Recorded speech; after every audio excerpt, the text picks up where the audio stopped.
Ang akala ko, sapat na ang pag-ibig para sa isang tahanan, pero sa isang iglap, ang mga kamay na dati yumayakap sa akin, siya ring bumuhat ng sinturon para ako'y bastusin. Habang nilalasap niya ang labi ng kanyang kabit, tinalikuran niya ang sumpa sa harap ng dambana. Sabi niya, "Basura ako." Ngayon panoorin ninyo kung paano ang basurang itinapon ay magiging reyna na dudurog sa inyong imperyo. Handa na ba kayong harapin ang tunay na Anastasia? Hindi ka ba talaga nakakaintindi? Wala kang silbi sa bahay na ito, Anastasia. Isang palamuting kumupas na ang ganda, isang asawang wala namang naidulot sa akin kundi kahihiyan at bigat sa loob. Ang boses ni Demetrio ay parang talim ng balisong na humihiwa sa katahimikan ng gabi. Bawat salita niya ay punong-puno ng poot, malamig, at walang bakas ng pag-ibig na ipinangako niya 3 taon na ang nakalilipas. Sa harap niya, nakatayo si Anastasia, tinitigan ang asawang halos hindi na niya makilala. Dahan-dahang nawala ang higpit ng hawak ng kanyang mga daliri sa isang platong seramika na may lamang cake. Isang simpleng vanilla cake na ginugol niya ng buong hapon para ihanda. May nakasulat doon na, "Happy ikatlong anniversary, my love," gamit ang asul na icing na unti-unti nang natutunaw. Ito ang gabi na dapat sana ay puno ng pagdiriwang, ang gabi kung saan balak sana niyang aminin ang lahat, ngunit tila ang tadhana ay may ibang plano. Sa likuran ni Demetrio, isang babae ang dahan-dahang lumabas mula sa anino ng kanilang silid-tulugan, si Sofia. Nakasuot ito ng manipis na seda, ang mga labi ay may bakas pa ng mapanuyang ngiti habang nakakapit sa braso ni Demetrio. Ang bawat sulyap ni Sofia ay tila isang sampal na nagsasabing siya na ang reyna sa tahanang binuo ni Anastasia sa loob ng ilang taon ng pagtitiis. Nanginginig ang mga kamay ni Anastasia. Nararamdaman niya ang bigat sa kanyang dibdib. Ang bawat pintig ng kanyang puso ay tila isang tambol na nagbabadya ng panganib. Ang mga luha na pilit niyang pinipigilan ay nagsimulang mamuo, nagpapalabo sa kanyang paningin, ngunit nanatili siyang nakatayo. Sa isip niya, naglalaro ang mga alaala ng bawat sakripisyong ginawa niya, ang pagtira sa maliit na bahay na ito, ang pagtatago ng kanyang tunay na yaman, at ang pagtanggap sa bawat pang-iinsulto ng kanyang biyenang si Doña Esmeralda, lahat ay dahil sa paniniwalang sapat na ang pag-ibig. Demetrio, anniversary natin ngayon. Nagluto ako ng paborito mo. Bulong ni Anastasia, ang boses ay halos maglaho sa hangin. Isang malakas na tawa ang kumawala sa bibig ni Demetrio. Isang tawang puno ng pangungutya na nagpadama kay Anastasia ng sobrang liit. Anniversary? You're pathetic, Anastasia. Sa tingin mo ba ay may halaga pa sa akin ang petsang ito? I am tired of your poverty, tired of your simplicity. Sophia gives me the life I deserve. Ikaw? You are just a mistake I need to erase. Walang babala nang biglang hablutin ni Demetrio ang sinturong balat na nakasabit sa silya. Ang bawat pagkilos niya ay mabilis at puno ng marahas na determinasyon. Sa isang iglap, naramdaman ni Anastasia ang unang hagupit sa kanyang likuran. Ang sakit ay hindi lamang nanggaling sa balat na nag-alab, kundi sa mismong kaluluwa niyang tila pinunit. Nabitawan niya ang plato. Ang tunog ng pagkabasag ng seramika sa sahig ay tila hudyat ng katapusan ng kanyang pagiging asawa. Ang cake na pinaghirapan niya ay nayurakan, naging dumi sa paanan ng lalaking minahal niya ng higit sa kanyang sarili. Hindi sumigaw si Anastasia. Sa bawat hagupit na tumatama sa kanyang likuran, isa, dalawa, hanggang sa mawala na siya sa bilang. Ang tanging naririnig niya ay ang sariling hininga na pilit kumakapit sa hangin. Ang sakit ay naging manhid at ang tanging nanatili ay ang lamig ng katotohanan. Habang ang bawat latay ay bumabaon sa kanyang balat, isang bahagi ng kanyang puso ang unti-unting tumitigas, nagiging bato sa gitna ng apoy ng pagtataksil. Layas! Huwag ka nang babalik dito! Isama mo ang lahat ng basura mo! Sigaw ni Demetrio habang hinihingal. Ang kanyang mga mata ay nanlilisik sa galit na walang katwiran. Kinaladkad siya ni Demetrio patungo sa pintuan. Ang mga kamay na dati humahawak sa kanya ng may lambing ay siya ring nagtulak sa kanya palabas, patungo sa madilim at maulang gabi. Nadapa si Anastasia sa basang semento. Ang ulan ay agad na humalo sa dugo at luha sa kanyang mukha. Mula sa itaas, sa bintana ng ikalawang palapag, nakita niya ang anino ni Doña Esmeralda na nakatitig sa kanya, walang bakas ng awa, kundi tagumpay. Isinara ang pinto, at ang tunog ng pagkakandado nito ay tila isang pinal na hatol. Naiwan si Anastasia sa gitna ng unos, nanginginig, sugatan, at nag-iisa. Tiningnan niya ang sariling mga palad na puno ng gasgas. Sa gitna ng dilim, isang tanong ang paulit-ulit na umaaling-awngaw sa kanyang isipan, isang tanong na may kalakip na pangako ng pagbabago. Bakit ko nga ba pinili ang maging alipin sa isang kahariang gawa sa kasinungalingan, gayong sa aking mga ugat ay nananalaytay ang dugo ng isang tunay na reyna? Sa bawat patak ng ulan na humahapdi sa kanyang mga sariwang sugat, naramdaman ni Anastasia ang unti-unting pagbangon ng isang bersyon ng kanyang sarili na matagal na niyang ibinaon. Ang sakit ay hindi na lason, kundi naging mitya ng isang apoy na hinding-hindi na nila muling mapapatay. Ang bawat patak ng ulan ay tila libu-libong karayom na dumidiin sa sugatang likod ni Anastasia. Bawat isa ay nagpapaalala sa kanya na ang mundong binuo niya sa loob ng 3 taon ay tuluyan ng gumuho. Nakasubsob siya sa malamig at malapot na putik sa gilid ng kalsada. Ang kanyang puting bestido na dati malinis at maayos ay punong-puno na ng dumi at bahid ng pulang likido na unti-unting hinuhugasan ng langit. Sinubukan niyang itukod ang kanyang mga palad para bumangon, ngunit ang bawat galaw ay nagdudulot ng matinding kirot na gumagapang mula sa kanyang mga latay patungo sa kanyang buong katawan. Ang lamig ng gabi ay dahan-dahang nanunuot sa kanyang mga buto. Tila ba nais siyang lamunin ng dilim upang hindi na muling magising. Sa bawat pagpikit niya, nakikita pa rin niya ang mapanuyang ngiti ni Demetrio at ang nakakasulasok na tingin ni Sofia. Ang sakit ng mga hagupit ay unti-unting nagiging manhid, ngunit ang sakit sa kanyang dibdib, ang pagtataksil ng lalaking ipinaglaban niya laban sa sarili niyang pamilya, ay nananatiling sariwa at kumakalat na parang lason. Dahan-dahan, sa kabila ng panghihina, ay pinilit ni Anastasia na humakbang. Wala siyang tsinelas, at ang bawat bako-bakong bato sa kalsada ay bumabaon sa kanyang malalambot na talampakan, ngunit hindi niya ito pinansin. Ang tanging nasa isip niya ay ang makalayo sa bahay na iyon, sa impyernong itinuring niyang langit.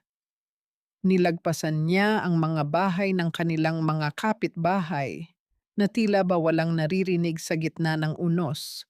Ang mga ilaw sa loob ay nagpapahiwatig ng init at katahimikan na kailanman ay hindi na niya matitikman sa piling ni Demetrio. Sa gitna ng kanyang paglalakad, naramdaman niya ang isang matigas na bagay sa loob ng kanyang palad. Ang luma at kupas na kwintas na may pendant na locket, ang tanging alaala ng kanyang yumaong ina na itinago niya mula sa mapanghusgang mga mata ni Doña Esmeralda. Mahigpit niya itong hinawakan, ang metal ay tila nagbibigay sa kanya ng katiting na init sa gitna ng nanginginig na kalamnan. Ito ang golden moment ng kanyang huling pagtitiis, ang huling hibla ng kanyang pagkatao na hindi kailanman nagawang sirain ng mga ilustre. Nang makarating siya sa isang lumang waiting shed sa kanto, tuluyan nang bumigay ang kanyang mga tuhod.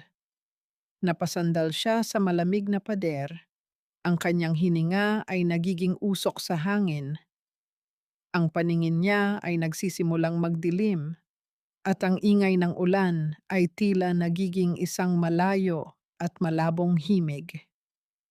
Sa huling pagkakataon, tiningnan niya ang madilim na kalsada, umaasang may isang anghel na darating upang sagipin siya mula sa dambuhalang kawalan.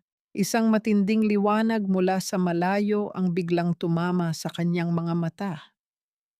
Ang tunog ng isang sasakyang dahan-dahang tumitigil ay hindi niya narinig, ngunit naramdaman niya ang panginginig ng lupa sa ilalim ng kanyang mga kamay. Isang itim at marangyang SUV ang huminto sa kanyang tapat. Ang kintab nito ay tila isang anino sa gitna ng ulan. Bumukas ang pinto at isang pares ng mamahaling sapatos na gawa sa balat ng hayop ang unang tumama sa basang semento. Isang lalaking may edad na, nakasuot ng makapal na Amerikana at may hawak na itim na payong, ang dahan-dahang lumapit sa kanya.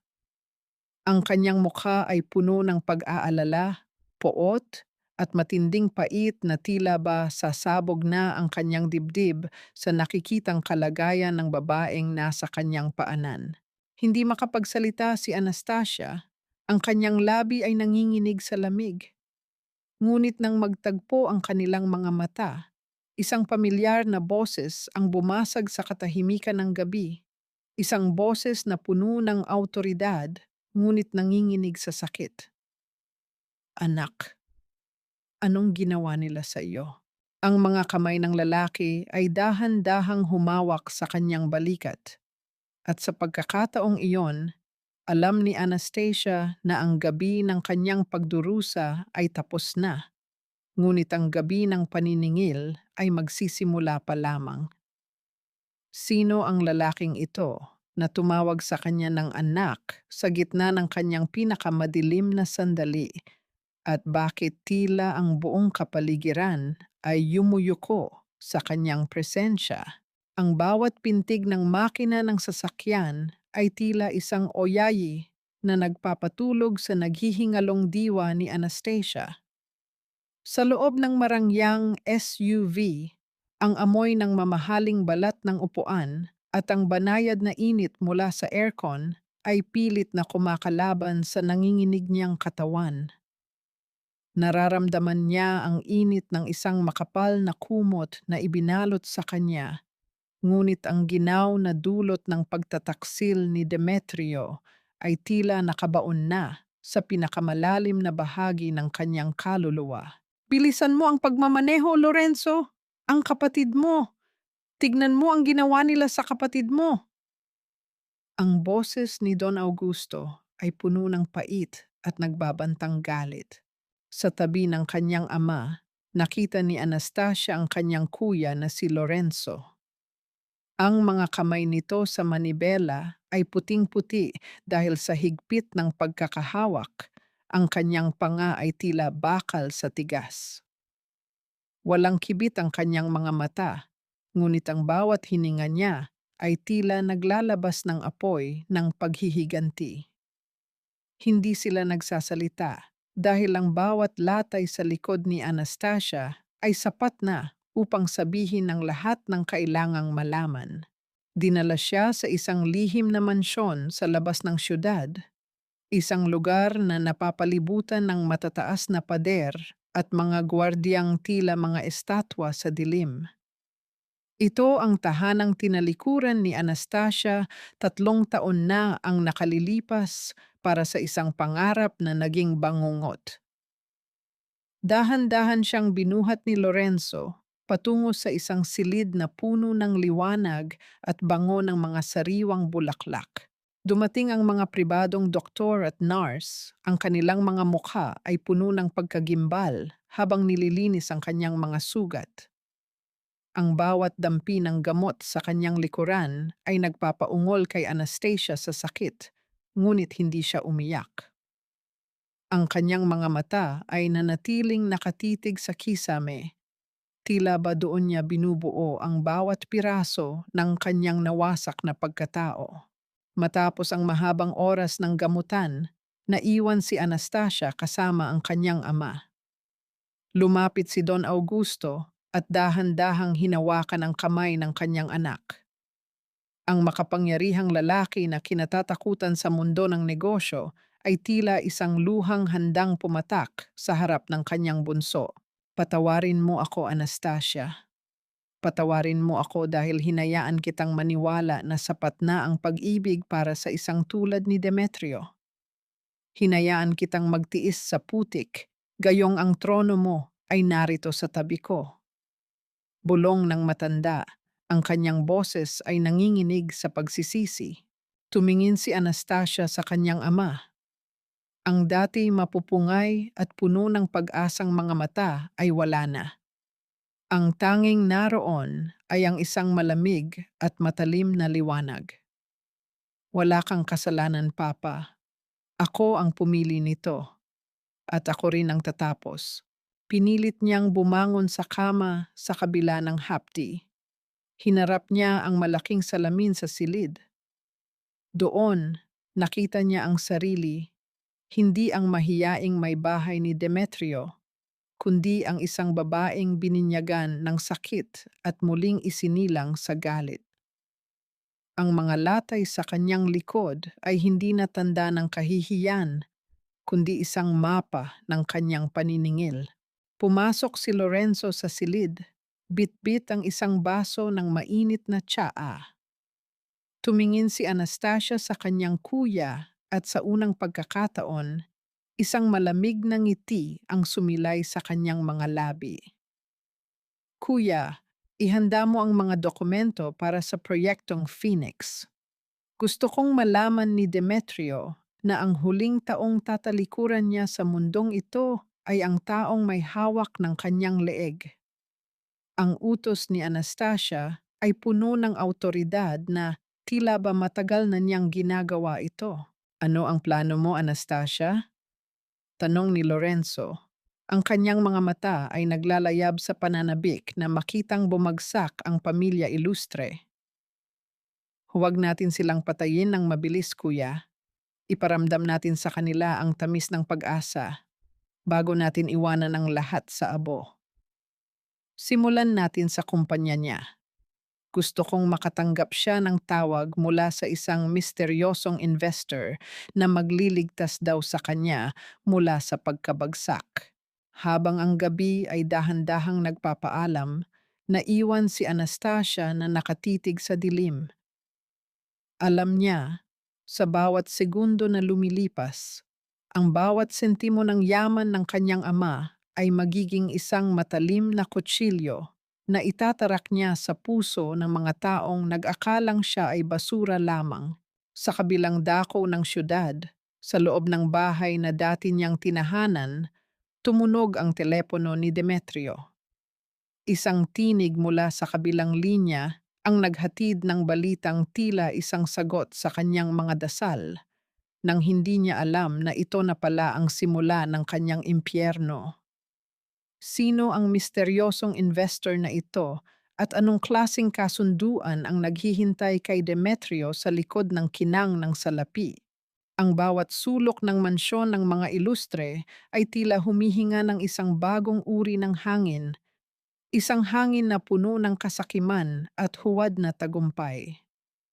Wala na ang amoy ng nilagang baka o ang banayad na samyo ng sampagwita na madalas ilagay ni Anastasia sa florera. Ngayon, Ang nangingibabaw ay ang matapang na amoy ng mamahaling alak at ang usok ng sigarilyo ni Demetrio na tila ba ipinagdiriwang ang paglalaho ng isang aninong matagal na niyang kinamumuhian. Nagumpugan ang dalawang basong kristal, naglalabas ng isang matinis na tunog na tila musika sa pandinig ng mga sakim. Si Demetrio, na nakasuot ng isang bagong tahi na Amerikana, ay may malawak na ngiti habang nakatingin kay Sofia. Ang babae naman ay prenteng nakaupo sa sofa na dati paboritong tambayan ni Anastasia habang nagtatahi ng mga sirang damit. Cheers, babe! Sa wakas, malinis na ang bahay na ito. Wala nang amoy mahirap, wala nang mukhang namomroblema. This is the life I've always wanted for us. Ani Demetrio, bago inuod ang laman ng kanyang baso. Ang bawat lunok niya ay tila paglunok din sa lahat ng alaala ng 3 taon nilang pagsasama ng dati niyang asawa. Mula sa kusina, lumabas si Doña Esmeralda na may suot na mga alahas na tila ba nagniningning sa ilalim ng mga chandelier.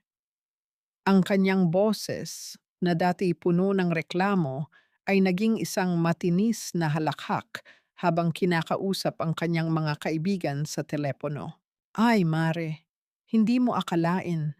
Salamat sa Diyos at natauhan din ang anak ko. Nilayasan na kami ng babaeng iyon. Sabi ko naman sa inyo, swerte ang anak ko. Hindi lang talaga siya makagalaw dahil sa pabigat na iyon. Ngayon, biruin mo, isang bilyonaryong investor ang lumapit sa Illustratech. Malapit na kaming lumipat sa Forbes Park. Hintayin niyo lang. Ang pagyayabang ng matanda ay tila ba hindi man lang dumaan sa kanyang isip ang dugong dumanak sa sahig na kanyang tinatapakan noong nakaraang gabi. Samantala, pumasok si Sofia sa silid-tulugan na dati pag-aari ni Anastasia.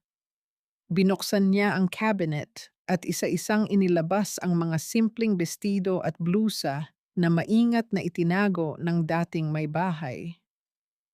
Hinawakan ni Sofia ang isang kupas na asul na damit, ang damit na suot ni Anastasia noong unang beses silang magkakilala ni Demetrio. Basura, maikling saad ni Sofia habang humahalakhak. Pinunit niya ang tela, ang tunog ng nagigising na mga hibla ay tila isang huling hininga ng nakaraan. Demetrio, tignan mo oh, paanong natiis mong makita ang asawa mo sa ganitong basahan? Nakakadiri. Inihagis ni Sofia ang punit na damit sa sorot ng basura, kasama ang iba pang mga gamit na nagpapaalala sa kabutihan ni Anastasia. Para sa kanila, ang pagkawala ni Anastasia ay hindi isang trahedya, kundi isang paglilinis ng kanilang kapaligiran. Ngunit sa gitna ng kanilang pagdiriwang, tumunog ang telepono ni Demetrio. Ang kanyang secretary ang tumatawag. Ang boses nito ay puno ng kaba at pagkamangha. Sir, tumawag po ang representative ng Empire Group. Gusto raw po nilang ituloy ang pirmahan ng contract bukas, balita ng secretary. Lumiwanag ang mukha ni Demetrio. Talaga? Ihanda mo ang opisina. Gagawa tayo ng grand welcome. Pero sir, may isang kondisyon po sila. Hindi raw po sila pupunta sa opisina natin. Gusto ng kanilang CEO na ganapin ang meeting sa inyong villa, sa mismong bahay ninyo. Gusto raw po nilang makita kung gaano ka-stable ang inyong family life bago sila magtiwala ng ganoong kalaking pera. Napakunot ang noo ni Demetrio. Bakit sa villa? Isang kakaibang kaba ang dumaan sa kanyang dibdib, ngunit agad itong napalitan ng pananabik sa pera. Walang problema. Sabihin mo, handa ang lahat. Pero, sino ba talaga ang CEO na ito? Bakit ngayon ko lang narinig ang pangalan niya? Tanong ni Demetrio habang inaayos ang kanyang kurbata sa harap ng salamin. Wala po kaming mahanap na litrato niya online, sir. Sir, napaka-private po niyang tao. Pero ang sabi ng representative nila, ang CEO ng Empire Group ay isang babaeng may matalas na isip at hindi marunong magpatawad sa mga taong nagkakamali sa kanya. Nanigas si Demetrio sa kanyang kinatatayuan. Isang imahe ang biglang pumasok sa kanyang isip, isang babaeng duguan sa ilalim ng ulan. Ngunit mabilis niya itong iwinaksi. Imposible. Patay na siguro ang babaeng iyon sa gutom at lamig. Ang sikat ng araw sa umagang iyon ay tila nanunukso sa loob ng villa ng mga ilustre. Ang bawat sulok ay pinalamutian ng mga sariwang bulaklak na tila ba may ikakasal. At ang mesa ay punong-puno ng mga pagkaing ang bawat sangkap ay nagkakahalaga ng katumbas ng sahod ng isang ordinaryong manggagawa sa loob ng isang buwan. Si Doña Esmeralda ay hindi mapakali. Pabalik-balik sa pag-aayos ng kanyang mamahaling kurtina, habang si Demetrio ay panay ang tingin sa kanyang relo, ang kanyang puso ay tila isang tambol na nagmamadali sa bawat tibok. Demetrio, siguraduhin mong maayos ang lahat. Kapag nakuha natin ang pirma ng Empire Group, hindi lang Forbes Park ang malilipatan natin. Baka sa ibang bansa na tayo tumira. Ang tinig ng matanda ay puno ng ambisyon. Tila ba nakalimutan na niya ang bangungot na iniwan nila sa labas ng pintong iyon ilang gabi na ang nakalilipas. Isang mahabang hanay ng mga itim na sasakyan ang dahan-dahang pumasok sa driveway. Ang bawat isa ay nagniningning sa ilalim ng araw at ang tunog ng kanilang mga makina ay tila isang babala ng kapangyarihan. Tumayo ng tuwid si Demetrio, inayos ang kanyang kurbata, at pilit na ibinalik ang kanyang mapagmataas na mukha. Sa tabi niya, si Sofia ay nakakapit ng mahigpit sa kanyang braso. Ang kanyang suot na pulang damit ay tila ba naghahanap ng atensyon, ngunit ang kanyang mga mata ay puno ng kaba. Bumukas ang pinto ng pinakamahal na sasakyan sa gitna. Ang mga gwardiyang nakasuot ng barong ay mabilis na nag-ayos ng paligid. Isang pares ng mga paa na nakasuot ng itim na high heels ang unang tumapak sa semento. Ang bawat hakbang nito ay may ritmong tila nagmamay-ari ng lupa, matatag, at walang pag-aalinlangan. Nang dahan-dahang lumabas ang babae mula sa loob ng sasakyan, tila ba huminto ang pag-ikot ng mundo para kay Demetrio. Ang kanyang mga mata ay nanlaki at ang kanyang hininga ay tila nabara sa kanyang lalamunan. Ang babaeng nasa harap niya ay nakasuot ng isang eleganteng puting suit na gawa sa pinakamahal na seda. Ang kanyang buhok ay maayos na nakapusod at ang kanyang mga alahas ay tila nagniningning na mga bituin sa gitna ng umaga. Anastasia?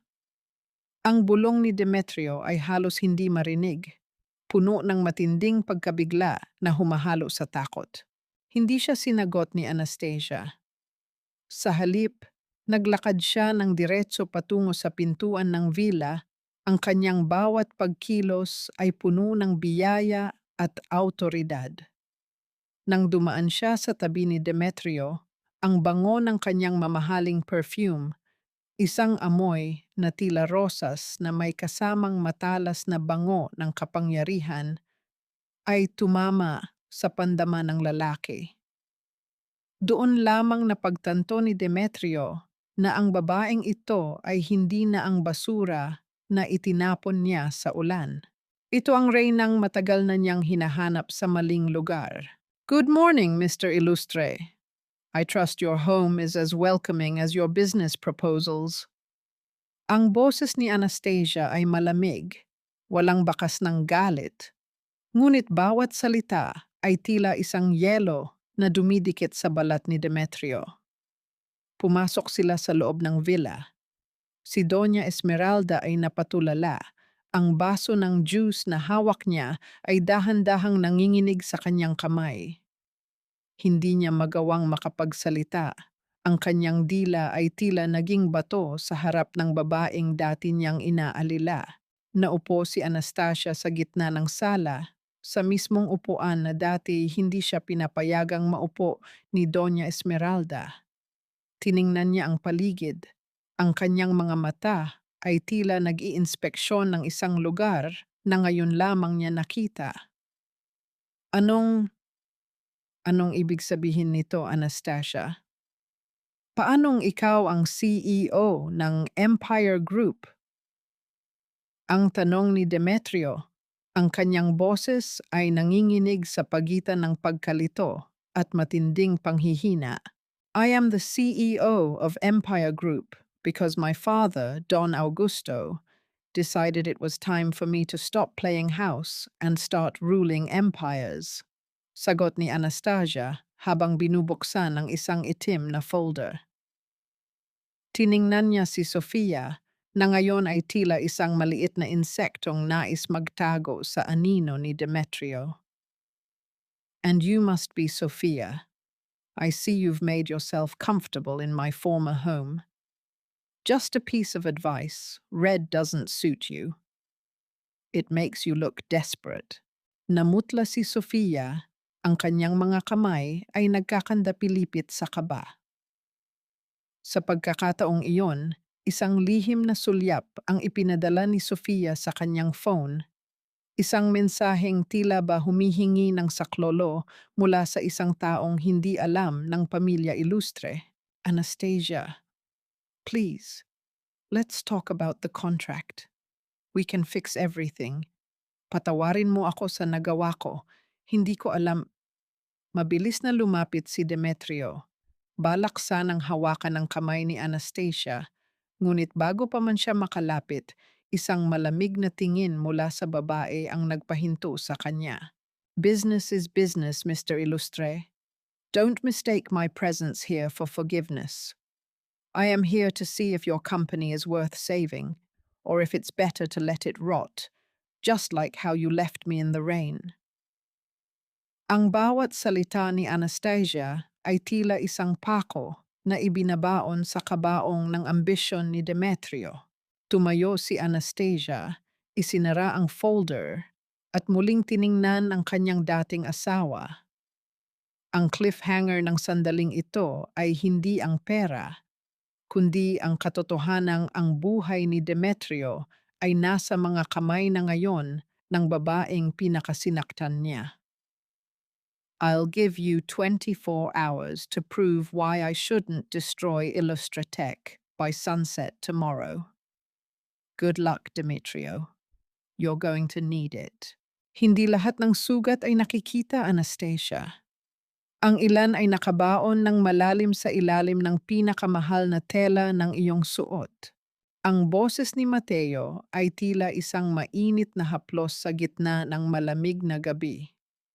Nakatayo sila sa balkonahe ng isang engkantadong bulwagan kung saan idinaraos ang isang charity gala. Sa loob, umaalingaw-ngaw ang banayad na tunog ng mga biolin at ang tawanan ng mga elitistang tila walang pakialam sa dusa ng mundo. Ngunit dito sa labas, sa ilalim ng pilak na liwanag ng buwan, ang tanging naririnig ay ang paghampas ng hangin sa mga dahon at ang mabigat na paghinga ng dalawang taong pinagtagpo ng tadhana sa pinakamahirap na paraan. Tumingin si Anastasia sa malayo, iniwas ang kanyang mga mata sa mapanuring titig ng lalaking nasa kanyang tabi. Si Mateo ay hindi nakasuot ng mamahaling suit na tulad ng ibang mga panauhin. Ang kanyang simpleng barong ay tila nagpapakita ng kanyang pagiging tapat at seryosong alagad ng batas. Siya ang pulis na ilang beses nang nakakita kay Anastasia na umiiyak sa gilid ng kalsada noong mga panahong asawa pa siya ni Demetrio. Siya ang laging nag-aalok ng panyo, ang laging nagtatanong kung maayos lang ba siya, kahit alam nilang dalawa na ang sagot ay hindi. Maayos na ako, Mateo. Nakikita mo naman, hindi ba? Hindi na ako ang babaeng kaawa-awa na nakilala mo noon. Tugon ni Anastasia, pilit na pinatatatag ang kanyang boses sa kabila ng pananakit ng kanyang likuran. Ang bawat mahabang gabi ng pagtitiis ay tila bumabalik sa kanyang alaala. Isang aninong ayaw siyang iwan. Dahan-dahang lumapit si Mateo. Hindi siya humawak. Alam niyang ang bawat haplos ay maaring maging isang banta sa isang pusong katatapos lang mawasak. Ang katawan ay mabilis gumaling, Anastasia, pero ang diwa, nakikita ko sa iyong mga mata ang takot na baka sa bawat paglingon mo, naroon pa rin ang latay ng nakaraan. Hindi mo kailangang magpanggap sa harap ko. Napatigil si Anastasia. Isang pamilyar na hapti ang gumapang sa kanyang lalamunan. Naalala niya noong isang gabi, umuulan din noon, at si Mateo ang nakakita sa kanya habang nakaupo siya sa isang bench sa parke. Pilit na itinatago ang pasa sa kanyang braso.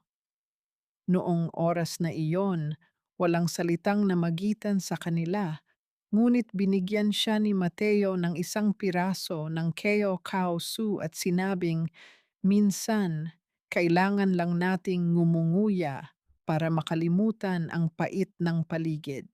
Sa sandaling ito, dinukot ni Mateo ang kanyang bulsa at inilabas ang isang pamilyar na pakete ng Keo Kao Su. Kumuha siya ng isa at iniabot ito kay Anastasia. Ito ang kanilang golden moment. Isang maliit at tila walang kwentang bagay, ngunit para kay Anastasia, ito ang simbolo ng isang taong nakakakita sa kanya bilang isang tao at hindi bilang isang bilyonaryong CEO o isang biktima. Salamat, bulong ni Anastasia habang tinatanggap ang maliit na bagay. Ang tamis nito ay dahan-dahang gumapang sa kanyang panlasa, tila ba nilalabanan ang pait na iniwan ni Demetrio sa kanyang puso.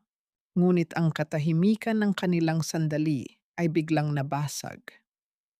Ang tunog ng mabilis at magaspang na mga hakbang ay umaling-awngaw sa semento.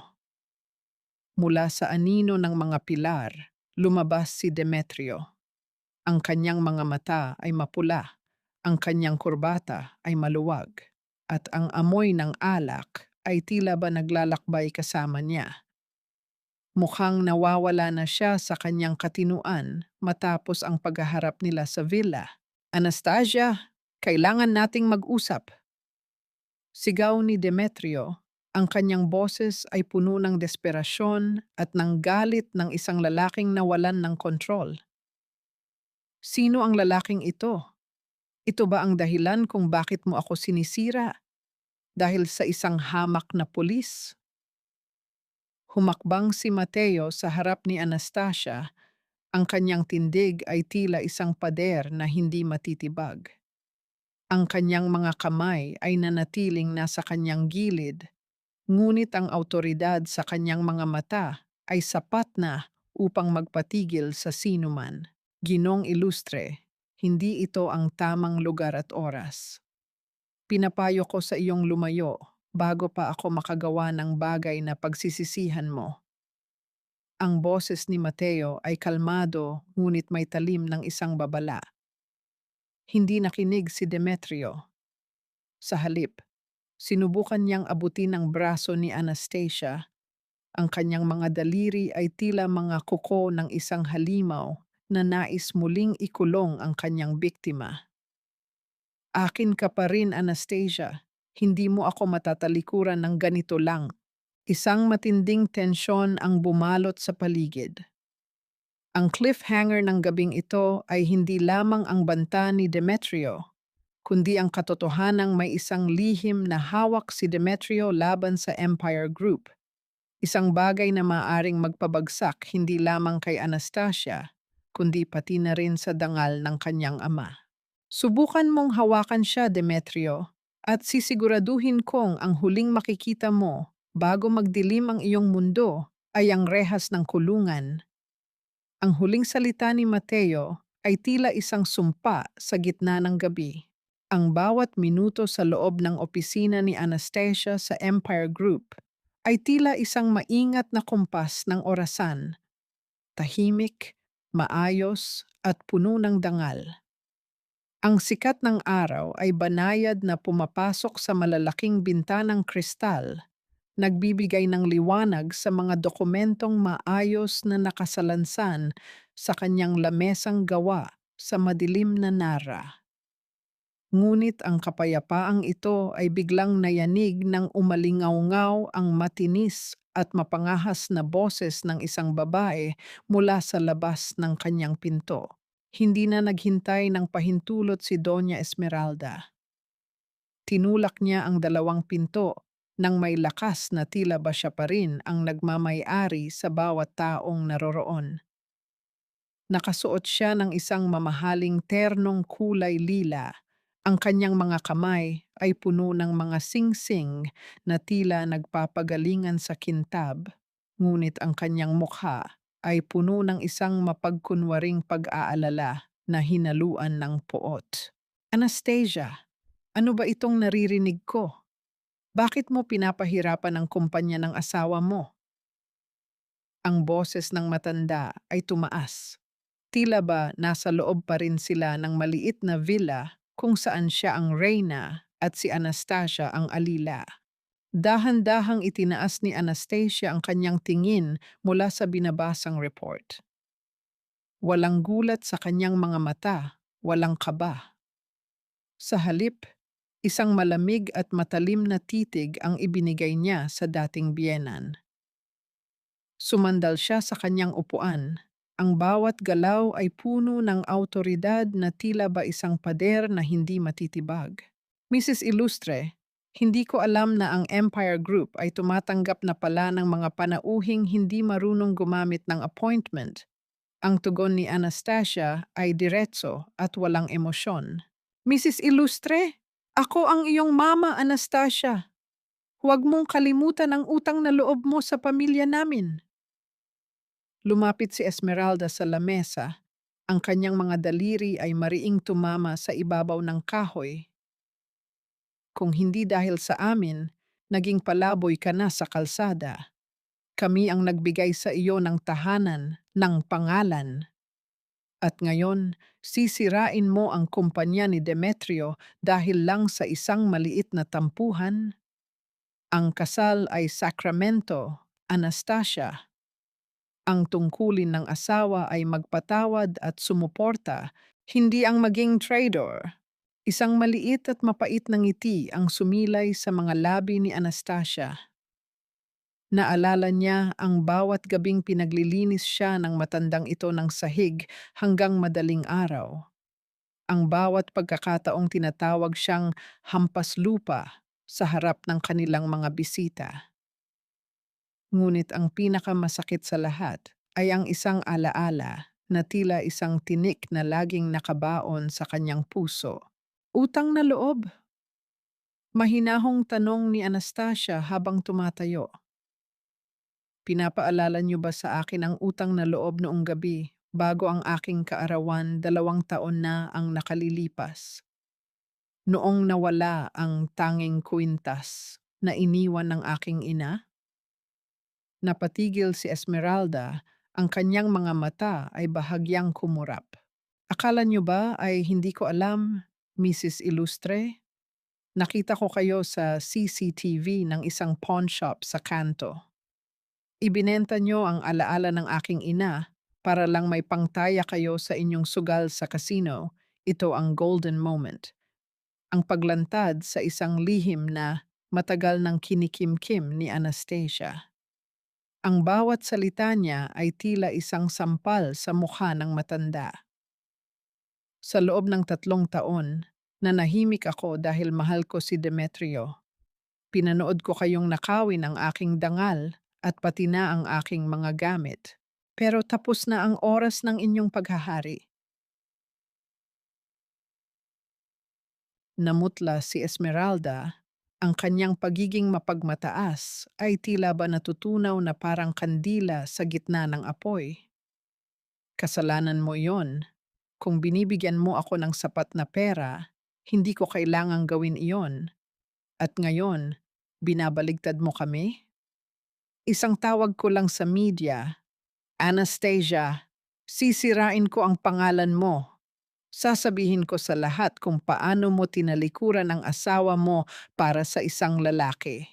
Lalong lumamig ang aura ni Anastasia. Lumapit siya sa matanda. Ang kanyang mukha ay ilang pulgada na lamang ang layo. Subukan niyo, Mrs. Ilustre. Pero bago niyo gawin iyon, siguraduhin niyo munang kaya niyo pang bayaran ang mga utang niyo sa bangko na nakapangalan sa inyong villa.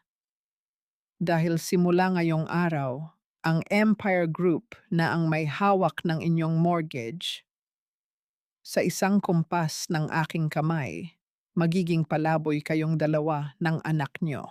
Hindi na nakapagsalita si Esmeralda. Ang kanyang panga ay nanginig sa takot at galit.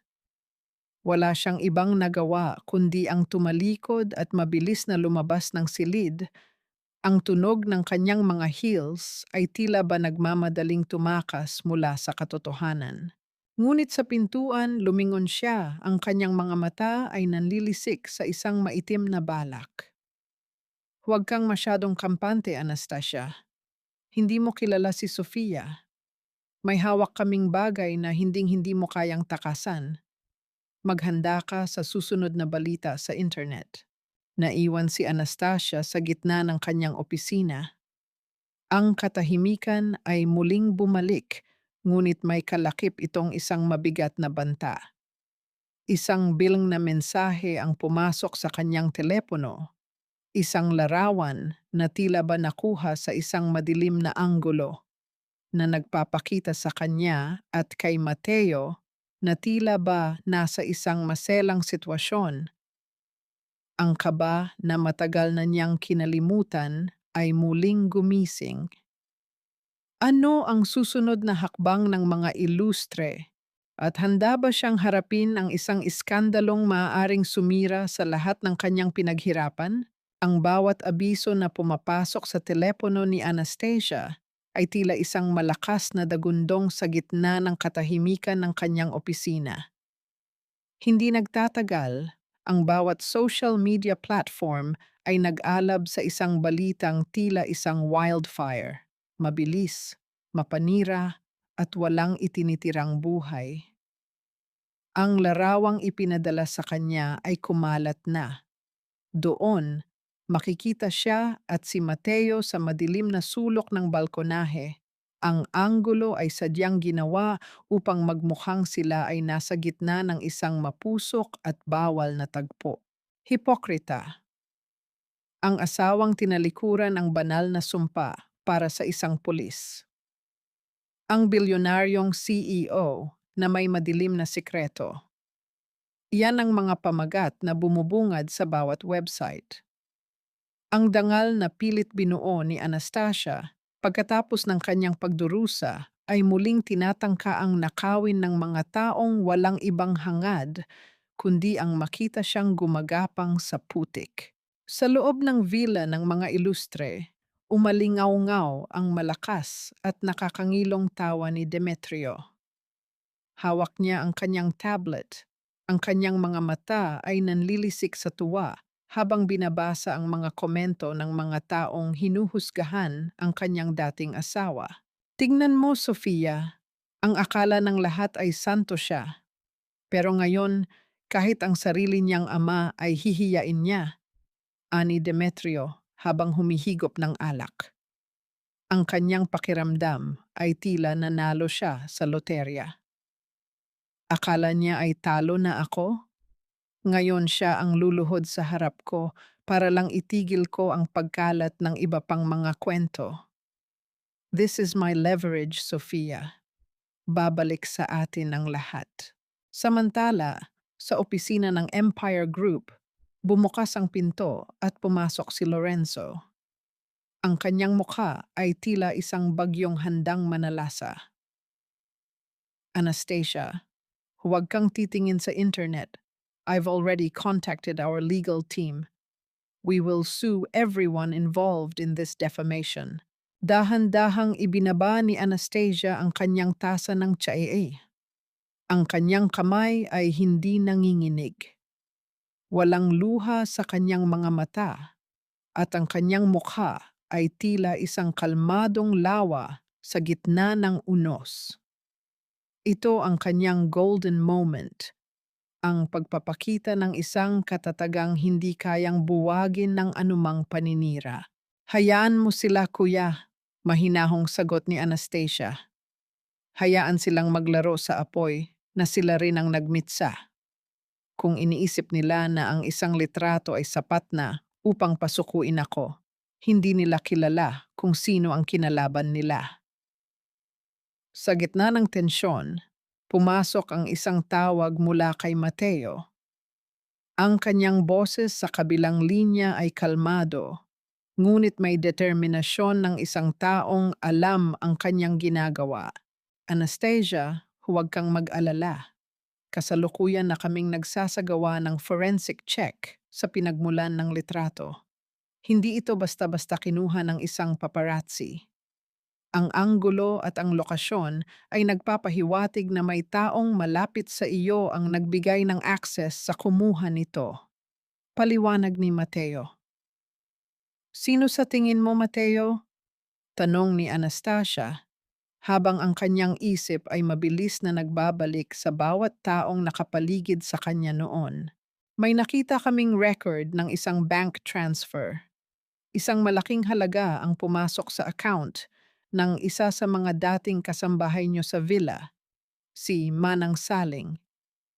Ang perang iyon ay nanggaling sa isang dummy account na konektado sa mga ilustre.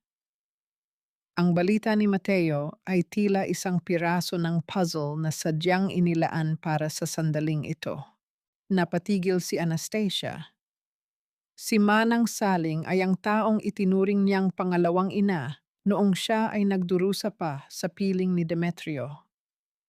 Ang sakit ng panibagong pagtataksil ay tila isang karayom na tumusok sa kanyang puso, ngunit agad itong napalitan ng isang malamig na determinasyon. Hanapin niyo siya, Mateo. Gusto kong malaman kung ano pa ang kaya nilang gawin, utos ni Anastasia. Habang ang gabi ay lumalalim, ang tensyon sa pagitan ng Empire Group at ng mga ilustre ay umabot na sa sukdulan. Ngunit sa isang madilim na eskinita, si Mateo ay may natuklasang hindi inaasahan. Ang cliffhanger ng gabing ito ay hindi ang iskandalo, kundi ang katotohanang ang taong kumuha ng litrato ay mayroon pang ibang hawak. Isang video na hindi lamang sisira kay Anastasia, kundi magbubunyag ng isang krimeng ginawa ni Demetrio na matagal na niyang itinatago sa ilalim ng kanyang kama. Nahanap ko na ang camera, Anastasia, pero may iba pa rito. May mga file dito na hindi mo aakalaing umiiral. Ang huling salita ni Mateo ay puno ng kaba at pagkamangha. Ang bawat pagkutitap ng mga kislap mula sa mga camera ng media ay tila ba isang pagsalakay ng mga insekto sa gitna ng maliwanag na bulwagan ng Empire Group. Ang ingay ng mga tanong na sabay-sabay ibinabato ng mga reporter ay tila isang malakas na agos ng tubig na nagnanais lumunod sa sinumang tatayo sa gitna ng entablado. Ngunit nang bumukas ang malaking pinto at lumabas si Anastasia, ang lahat ay biglang natahimik. Tila ba ang mismong hangin ay nagbigay pugay sa kanyang presensya. Nakasunod sa kanya si Mateo na ang tindig ay tila isang matatag na haligi ng katarungan. Sa kabilang dako ng syudad, sa loob ng kanilang villa, si Demetrio at Sofia ay nakatitig sa screen ng telebisyon, may hawak na baso ng alak at naghihintay sa huling pagbagsak ng babaeng inakala nilang talo na. Ladies and gentlemen of the press, ang simula ni Anastasia.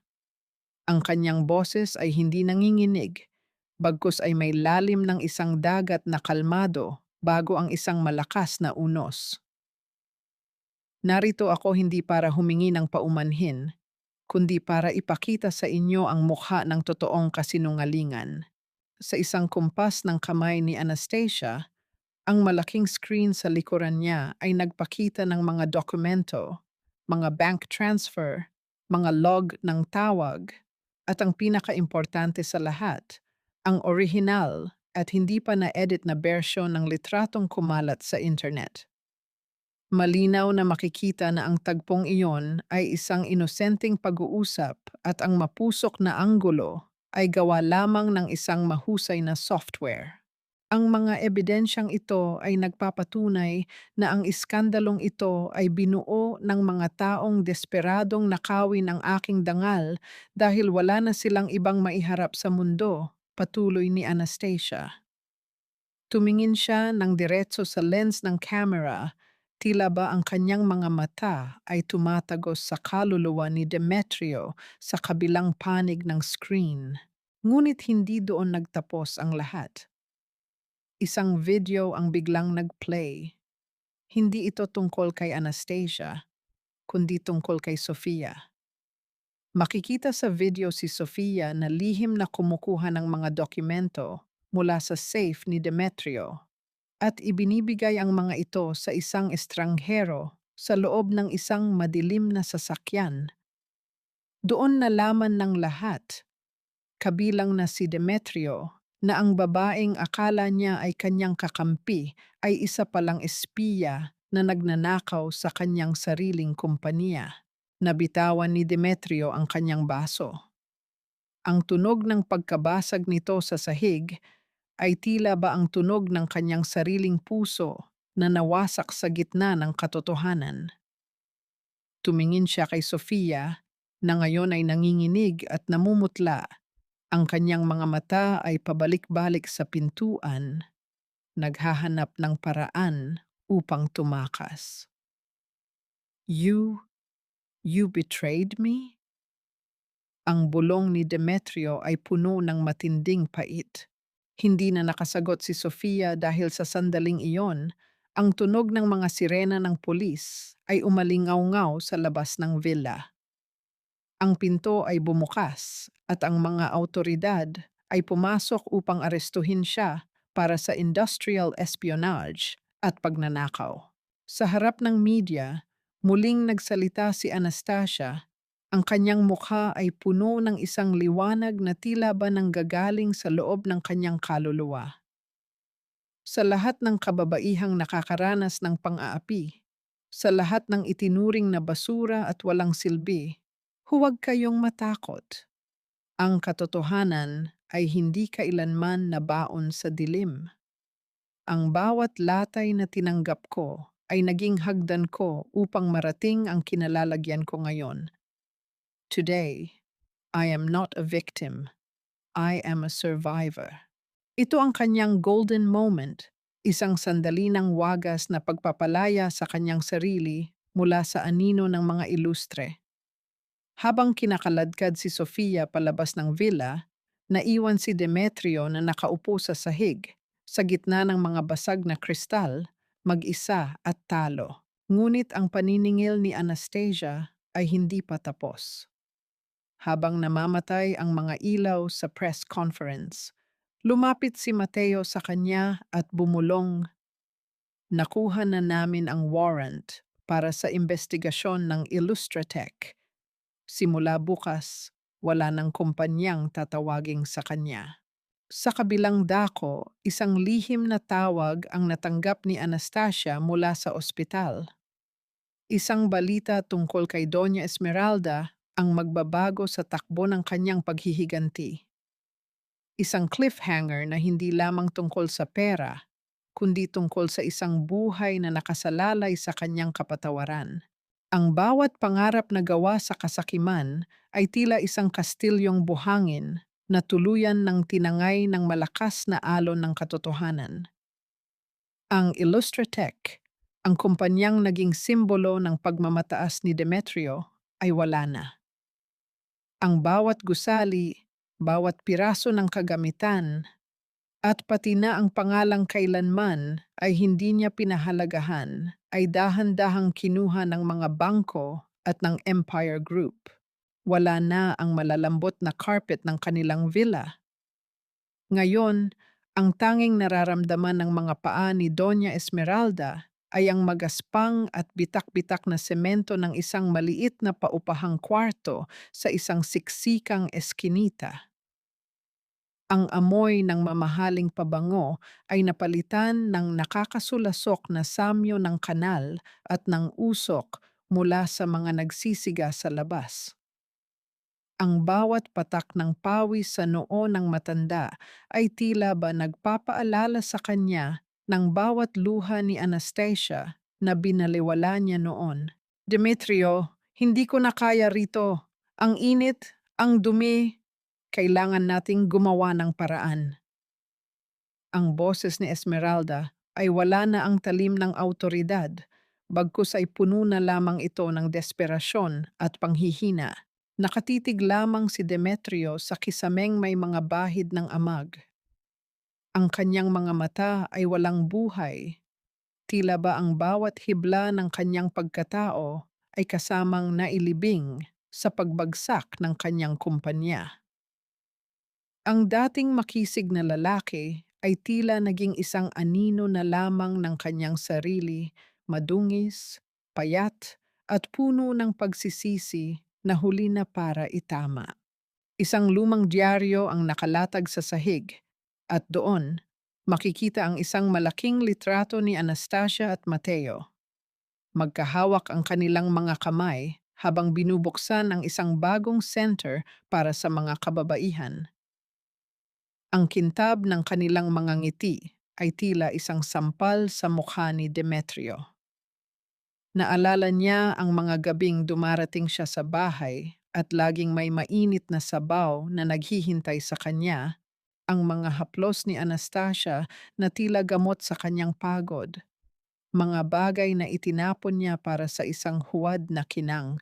Dinampot ni Demetrio ang isang piraso ng tuyo at matigas na tinapay na nasa ibabaw ng sira-sirang lamesa. Ito ang kanyang golden moment, ang sandali ng matinding pagkagutom hindi lamang sa pagkain, kundi sa pag-ibig na kanyang nilapastangan. Habang ngumunguya siya sa gitna ng katahimikan, ang bawat lunok niya ay tila may kasamang tinik ng nakaraan. Naalala niya ang bawat detalyeng ginagawa ni Anastasia para lang mapasaya siya, mga sakripisyong itinuring niyang obligasyon lamang. Gusto mo ng paraan, Mama? Mahinang tanong ni Demetrio, ang kanyang boses ay tila galing sa ilalim ng lupa. Ang tanging paraan lang ay ibalik ang lahat sa dati. Pero paano? Pinagmumukha niya tayong basahan sa harap ng buong mundo. Isang ingay mula sa labas ng kanilang pinto ang bumasag sa kanilang pag-uusap. Isang itim na sasakyan ang dumaan sa dulo ng eskinita at sa loob nito, nakita ni Demetrio ang isang pamilyar na anino. Si Anastasia iyon, lulan ng kanyang sasakyan, patungo sa isang buhay na punong-puno ng liwanag. Ang distansya sa pagitan nila ay hindi na lamang usapin ng pera, kundi isang malawak na bangin ng moralidad na kailanman ay hindi na niya matatawid. Tumayo si Demetrio at nagsimulang maghalungkat sa kanilang mga lumang gamit na nakasilid sa mga sako. Sa ilalim ng mga kupas na damit at mga sirang sapatos, naramdaman ng kanyang mga daliri ang isang malamig at matigas na bagay. Isang lumang baril na pag-aari pa ng kanyang ama, ang tanging bagay na hindi niya naisuko sa mga autoridad. Kung hindi ako magiging masaya, Anastasia, sisiguraduhin kong wala ring matitirang saya sa iyo. Bulong ni Demetrio habang dahan-dahang hinahaplos ang bakal ng armas. Ang kanyang katinuan ay tila ba tuluyan ng nilamon ng dilim ng kanyang karma. Ngunit bago pa man niya maitago ang baril sa kanyang baywang, Isang lumang sulat ang nahulog mula sa mga gamit ni Doña Esmeralda. Isang sulat na may selyo ng isang ospital at may petsang bago pa man mamatay ang ina ni Anastasia. Isang lihim na nakatago sa loob ng maraming taon ang dahan-dahang bumukas sa paningin ni Demetrio. Isang katotohanang magpapabago sa kanyang galit tungo sa isang matinding takot. Ano ang tunay na kinalaman ng pamilya Ilustre sa trahedya ng pamilya ni Anastasia? Ang gabi ay payapa, malayo sa ingay ng mga kamera at sa bigat ng mga papeles sa Empire Group. Hindi sa isang mamahaling restaurant dinala ni Mateo si Anastasia, kundi sa isang tahimik na sulok ng kalsada kung saan ang usok mula sa mga inihaw na pagkain ay nagsisilbing pabango ng gabi. Ang dilaw na liwanag mula sa mga bombilyang nakasabit sa mga puno ay nagbibigay ng isang mainit at tila mahiwagang anyo sa paligid. Naupo sila sa isang lumang bangkong kahoy. Sa harap ni Anastasia ay isang plato ng pares at isaw, mga pagkaing matagal na niyang hindi natitikman mula nang ikulong siya ni Demetrio sa isang buhay na puro pagpapanggap. Dito, kasama si Mateo, nararamdaman niya ang isang uri ng kalayaan na hindi nabibili ng bilyong halaga ng salapi sa kanyang bank account. Pasensya na, Anastasia. Ito lang ang alam kong lugar na walang kislap ng mga diamante, pero puno ng katotohanan, ani Mateo, habang iniaabot ang isang baso ng malamig na palamig. Ang kanyang boses ay tila isang banayad na kumpas ng hangin, nakakalma at puno ng sinseridad. Kumuha ng isang piraso ng pagkain si Anastasia at dahan-dahang ngumunyat. Isang maliit na ngiti ang sumilay sa kanyang mga labi, isang ngiting hindi pilit, kundi nanggagaling sa isang pusong nagsisimula ng huminga.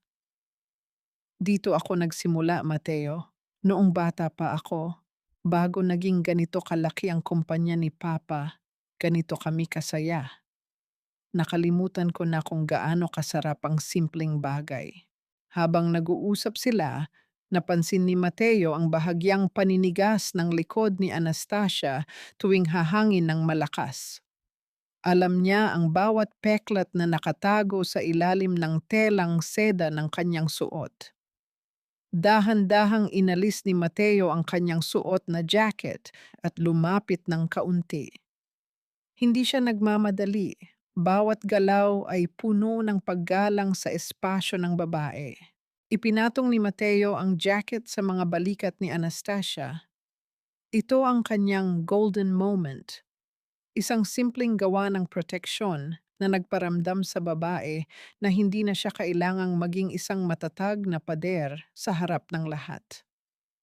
Ang init mula sa damit ni Mateo ay tila isang yakap na bumabalot sa kanyang mga sugat, hindi lamang sa katawan, kundi pati na sa kanyang kaluluwa. Hindi mo kailangang laging maging matapang sa harap ko, Anastasia.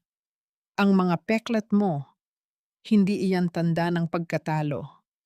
Iyan ang patunay na kahit anong hagupit ng mundo, nanatili kang nakatayo. At narito ako para siguraduhin na wala nang muling magbubuhat ng kamay sa iyo, bulong ni Mateo. Tumingin si Anastasia sa mga mata ng lalaki. Doon, nakita niya ang isang hinaharap na hindi puno ng takot, kundi ng kapayapaan. Dahan-dahang inilapit ni Mateo ang kanyang mukha at idinampi ang kanyang mga labi sa noo ni Anastasia.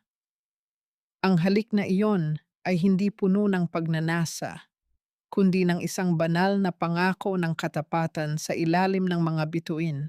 Gayunpaman, ang sandaling iyon ng kilig ay panandalian lamang. Pag-uwi ni Anastasia sa kanilang mansyon, sinalubong siya ng kanyang kuya na si Lorenzo sa bukana ng pinto. Ang mukha ni Lorenzo ay madilim, ang kanyang mga kamay ay nasa likuran habang nakatitig sa papalayong sasakyan ni Mateo. Anastasia, kailangan nating mag-usap tungkol sa pulis na iyon. Hindi tayo sigurado kung ano ang tunay niyang motibo. Sa mundong ito, walang libreng proteksyon. Babala ni Lorenzo, ang kanyang pagiging overprotective ay tila isang pader na muling humaharang sa kaligayahan ng kanyang kapatid. Ngunit hindi na nakasagot si Anastasia dahil sa ibabaw ng lamesa sa foyer, may nakitang isang itim na sobre. Ang sulat kamay sa labas ay hindi maaaring pagkamalan. Ito ang magaspang at madiing sulat ni Demetrio. Nang buksan niya ito, ang mga unang salita ay tila isang boses mula sa libingan. Anastasia, sa oras na basahin mo ito, baka wala na ang lalaking kinamumuhian mo. Pero bago ako maglaho, gusto kong malaman mo ang katotohanan tungkol sa aksidenteng pumatay sa iyong ina. Hindi ito aksidente at ang taong pinagkakatiwalaan mo ang may hawak ng mitya. Nanigas si Anastasia. Ang hangin sa loob ng mansyon ay tila biglang naging yelo. Ang sulat na tila isang huling hininga ng isang desperadong lalaki ay nagbukas ng isang pinto sa nakaraang hindi niya inaakalang umiiral. Isang cliffhanger na muling maglalagay sa kanyang puso sa gitna ng panganib. Hindi ako natatakot mamatay, Anastasia. Pero natatakot akong mamatay na ikaw lang ang tanging panalo sa larong ito. Ang boses ni Demetrio ay tila galing sa isang hungkag na kuwebang puno ng dumi at pagkabulok. Sa loob ng maliit at madilim na paupahang kwarto, ang tanging nagbibigay ng liwanag ay ang isang aandap-andap na bombilyang tila ba sumusuko na rin sa bigat ng kapaligiran. Nakatayo si Anastasia sa gitna ng silid, ang kanyang mamahaling bestidong sutla ay tila isang banyagang liwanag sa gitna ng mga nagkalat na bote ng alak at mga sako ng basura. Dahan-dahang itinaas ni Demetrio ang kanyang kamay. Ang bakal ng lumang baril ay nagniningning ng bahagya sa ilalim ng ilaw, nanginginig ngunit may determinasyong dulot ng kawalan ng pag-asa. Ang kanyang mukha ay payat, ang mga mata ay lubog at napalilibutan ng madidilim na bilog. Isang hitsura ng lalaking matagal nang nilamon ng kanyang sariling mga demonyo. Nararamdaman ni Anastasia ang mabilis na pagtibok ng kanyang puso. Tila isang ibon na pilit kumakawala sa loob ng kanyang dibdib. Ang bawat hibla ng kanyang mga latay sa likod ay tila biglang nag-alab muli. Isang phantom pain na nagpapaalala sa kanya ng hapdi ng nakaraan. Ngunit hindi siya kumilos, hindi siya tumakbo. Tinitigan niya ang dulo ng baril nang may lamig na tila ba nanggagaling sa kailaliman ng isang nagyayelong lawa. Iniisip mo ba na ang pagpindot sa gatilyong iyan ang magpapalaya sa iyo, Demetrio? Ang akala ko ba ay matalino ka? Ang pagpatay sa akin ay hindi magbabalik ng iyong kumpanya o ng iyong dangal o ng pagkataong matagal mo nang itinapon. Ang boses ni Anastasia ay matatag. Bagaman ang kanyang mga daliri ay mariing nakakapit sa kanyang bag upang itago ang panginginig. Shut up! Wala kang alam. Ang tatay mo, ang mahal mong Don Augusto. Alam mo ba ang ginawa niya? Humahalakhak si Demetrio, isang tawang puno ng pait at baliw na katuwaan. Ang aksidenteng pumatay sa nanay mo, hindi iyon tadhana, Anastasia. Ang tatay mo ang nagplano ng lahat para makuha ang buong control sa Empire Group. Ginamit niya ang dugo ng nanay mo para itayo ang tronong kinauupuan niyo ngayon. At ngayon, nagpapanggap siyang bayani? Ang bawat salita ni Demetrio ay tila isang matalim na aspil na itinutusok sa utak ni Anastasia. Naramdaman niya ang unti-unting pagguho ng kanyang mundo sa loob ng kanyang isipan. Ang pagdududa ay tila isang makapal na hamog na dahan-dahang lumalason sa kanyang tiwala sa tanging taong nagligtas sa kanya. Ang hangin sa silid ay tila nauubos at ang bawat hininga niya ay nagiging isang mabigat na pasanin. Biglang bumukas ang pinto ng may malakas na puwersa. Ang sikat ng isang flashlight ay tumama sa mukha ni Demetrio, dahilan upang mapapikit ito ng bahagya. Si Mateo iyon, ang kanyang baril ay nakatutok din, ang kanyang mukha ay tila bakal sa seryosong anyo. Demetrio, ibaba mo ang baril. Wala nang labasan ito. Sigaw ni Mateo, ang kanyang boses ay puno ng awtoridad na tila nagpapatigil sa bawat tunog sa paligid. Ngunit ang desperasyon ni Demetrio ay umabot na sa rurok. Ang kanyang mga mata ay nanlilisik habang pabalik-balik ang tingin kay Anastasia at Mateo. Walang lalabas ng buhay rito. Kung hindi tayo magiging pamilya sa mundong ito, doon na lang tayo sa kabilang buhay magtuos. Sa gitna ng tensyon, ang bawat segundo ay tila naging isang taon. Nakita ni Anastasia ang daliri ni Demetrio na unti-unting humihigpit sa gatilyo. Ang kislap ng galit sa mga mata ng kanyang dating asawa ay hinaluan ng isang nakapangingilabot na katahimikan. Anastasia, dapa! Sigaw ni Mateo. Isang nakakabinging pagsabog ang bumasag sa katahimikan ng gabi, isang tunog ng bakal at apoy na tila nagwakas sa lahat ng pag-asa. Ang usok ay dahan-dahang kumalat sa silid at ang tanging maririnig ay ang mabigat na pagbagsak ng isang katawan sa sahig at ang mabilis na pagtakbo ng mga yapak sa labas. Sino ang tinamaan? Sino ang nanatiling nakatayo sa gitna ng usok at dugo? Ang katotohanan ba tungkol sa kanyang ama ay isa lamang kasinungalingan ng isang desperadong lalaki? O ito na ang simula ng isang panibagong pagdurusa para kay Anastasia? Ang nakatutulig na dagundong ng putok ng baril ay tila nagpahinto sa pag-ikot ng mundo sa loob ng maliit na silid. Ang amoy ng pulbura ay agad na humalo sa malansang amoy ng kalawang at alikabok, habang ang isang matalas na liwanag mula sa bukana ng baril ay sandaling tumama sa mga pader. Ang bawat hibla ng hangin ay tila naging kuryente sa sobrang tensyon, hanggang sa ang lahat ay mapalitan ng isang nakapanlulumong katahimikan. Isang katahimikang binasag lamang ng mabigat na pagbagsak ng isang katawan sa semento. Hindi si Anastasia ang tinamaan, hindi rin si Mateo. Nakahandusay si Demetrio sa sahig, ang kanyang mga mata ay nananatiling nakadilat sa gulat habang ang kanyang kamay ay dahan-dahang bumibitiw sa lumang baril. Ang tama ng bala mula kay Mateo ay tumama sa kanyang balikat, sapat na upang mapigilan ang kanyang masamang balak. Ngunit ang epekto ng pagbagsak niya sa mga sako ng basura ay nagdulot ng pinsala sa kanyang gulugod na kailanman ay hindi na maghihilom. Ang lalaking dati puno ng yabang ay tila naging isang basahang duguang nakahiga sa putikan. Anastasia, ayos ka lang ba? Ang boses ni Mateo ay puno ng kaba habang mabilis siyang lumapit at niyakap ang nangangatog na katawan ng babae. Hindi nakasagot si Anastasia. Ang kanyang paningin ay nakatutok sa duguang si Demetrio at sa sulat na naglalaman ng nakapanlulumong sikreto tungkol sa kanyang ama.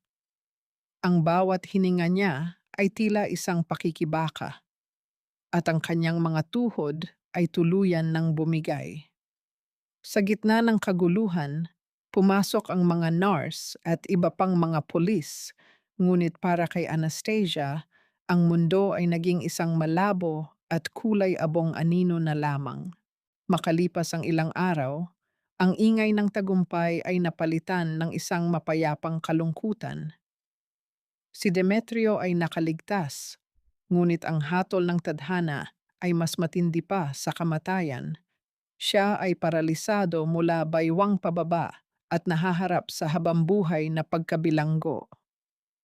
Si Doña Esmeralda naman ay tuluyan ng nawalan ng bait. Madalas makitang palakad-lakad sa tapat ng kanilang dating villa na mamalimos ng pansin sa mga taong dati niyang hinahamak. Isang hapon, nagpasya si Anastasia na bisitahin ang mag-ina sa pampublikong ospital bago sila ilipat sa pasilidad ng gobyerno. Nakasuot siya ng isang simpleng asul na blusa. Ang kanyang mukha ay wala ng bahid ng galit, kundi isang malalim na uri ng kapayapaan na bunga ng mahabang proseso ng pagtanggap. Nang makita niya si Demetrio na nakahiga, wala ng kibo at tanging mga mata na lamang ang naigalaw, naramdaman ni Anastasia ang isang huling kirot sa kanyang puso. Lumapit siya at dahan-dahang ipinatong ang isang sobre sa gilid ng higaan. Hindi ko kayo pinatawad dahil karapat-dapat kayo, Demetrio. Bulong ni Anastasia, ang kanyang boses ay banayad gaya ng hanging amihan. Pinatawad ko kayo dahil ayaw ko nang dalhin ang bigat ng galit nyo sa aking kinabukasan. Ang perang iyan ay sapat na para sa gamot ni Doña Esmeralda. Ito na ang huling beses na makikita niyo ako. Ito ang kanyang golden moment. Isang sandali ng wagas na pagpapakatao kung saan ang biktima ay naging mas malaking tao kaysa sa kanyang nang api. Ang pag-alis ni Anastasia sa silid na iyon ay tila pagtalikod na rin sa lahat ng madidilim na kabanata ng kanyang buhay. Sa labas ng ospital, naghihintay si Mateo sa ilalim ng isang puno ng nara. Nang makita niya si Anastasia, isang matamis na ngiti ang sumilay sa kanyang mga labi.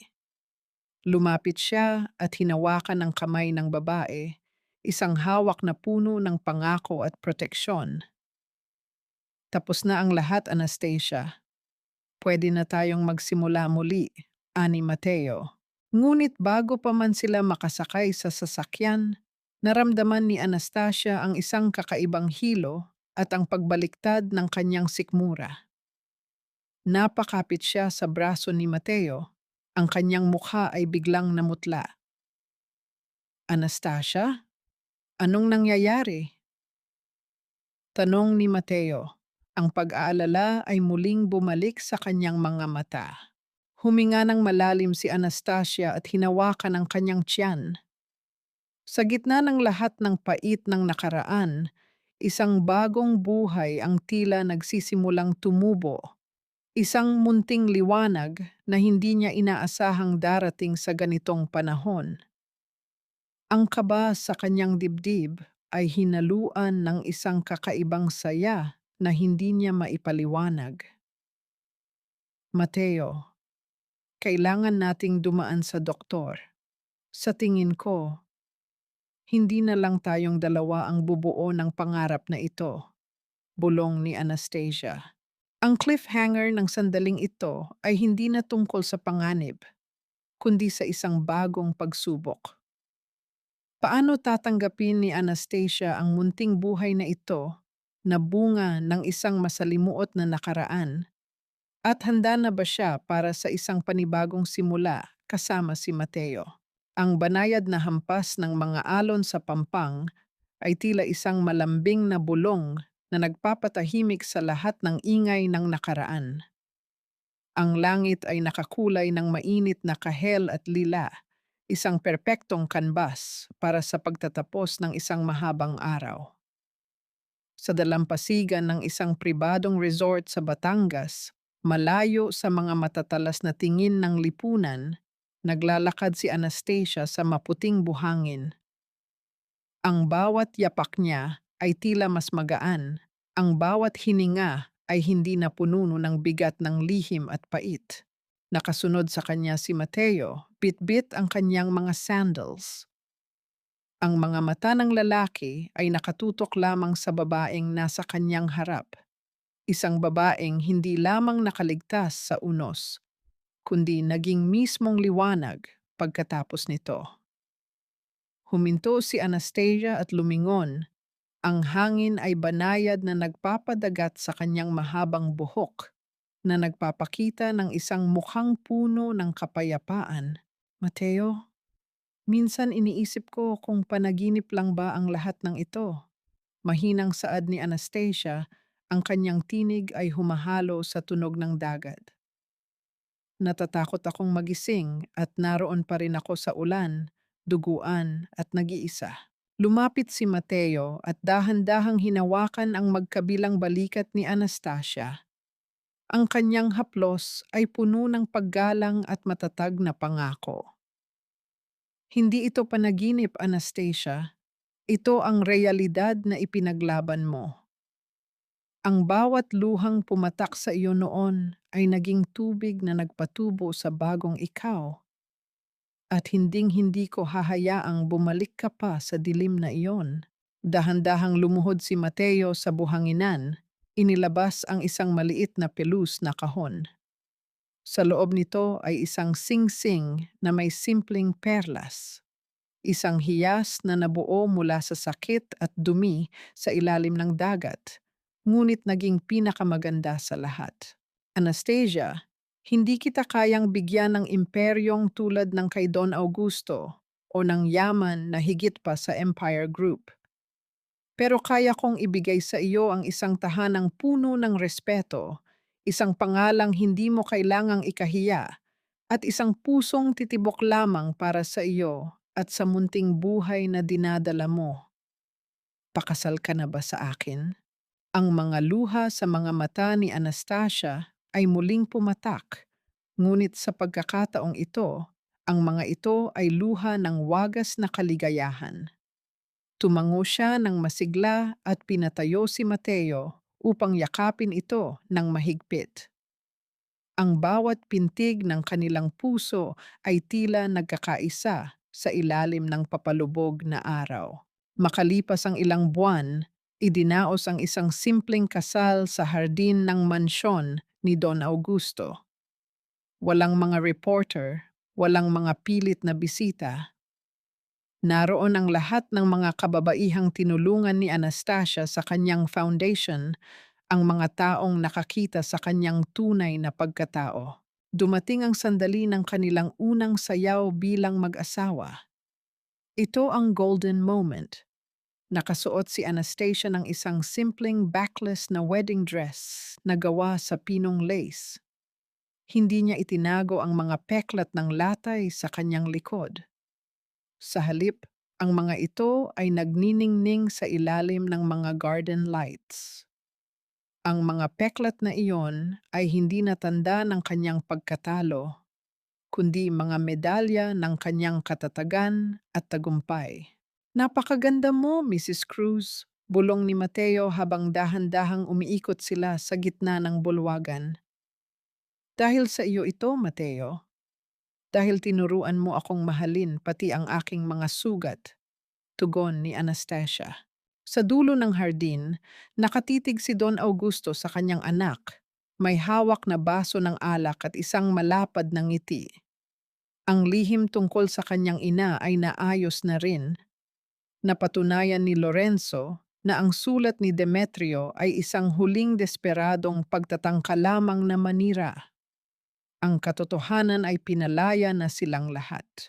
Habang nagtatapos ang gabi, isang munting sanggol na babae ang ipinakita sa huling bahagi ng kanilang video presentation. Isang batang may mga matang puno ng kuryosidad, ang bagong simbolo ng pag-asa. Ang kwento ni Anastasia ay hindi lamang kwento ng paghihiganti. Ito ay kwento ng isang babaeng itinapon sa putikan, ngunit piniling mamulaklak bilang isang lotus. Sa bawat gabi na dadaan, hindi na siya makakarinig ng mga hagupit, kundi ang banayad na paghinga ng kanyang asawa at ang tawa ng kanyang anak sa ilalim ng isang tahanang binuo ng tunay na pag-ibig. Ang bawat paglubog ng araw sa dalampasigan ng aming tahanan ay tila isang huling tuldok sa isang makapal na aklat ng pagdurusa, at ang bawat pagsikat nito ay isang bagong pahina na isinusulat ng pag-asa. 5 taon na ang lumipas mula noong gabing ang tanging kasama ko ay ang lamig ng ulan at ang hapti ng mga latay sa aking likuran.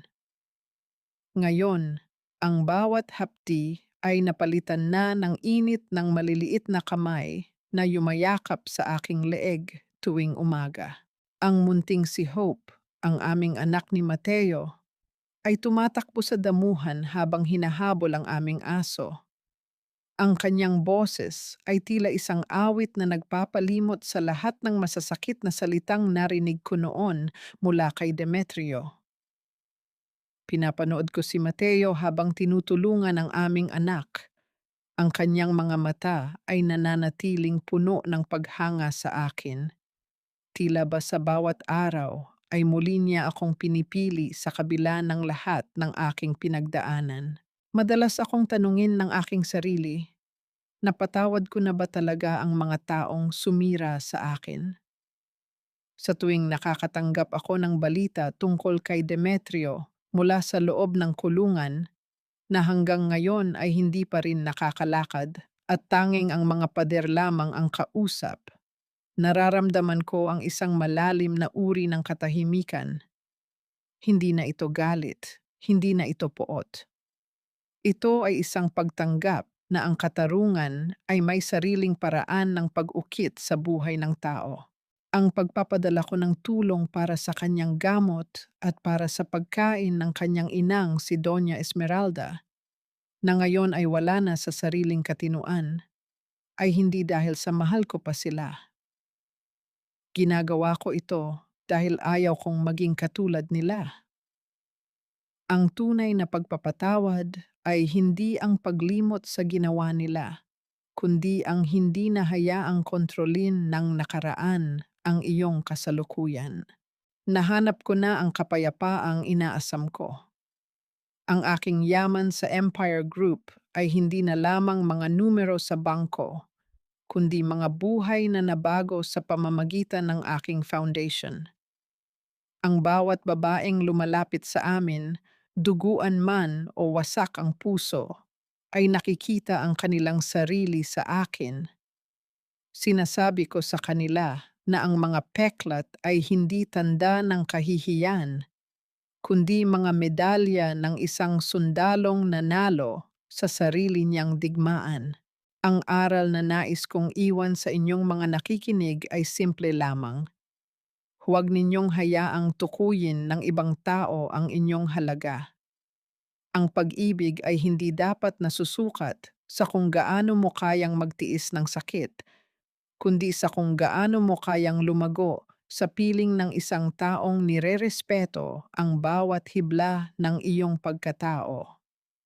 Ang bawat tiis ay may hangganan at sa dulo ng bawat unos may naghihintay na bahaghari para sa mga matapang na pumiling bumangon.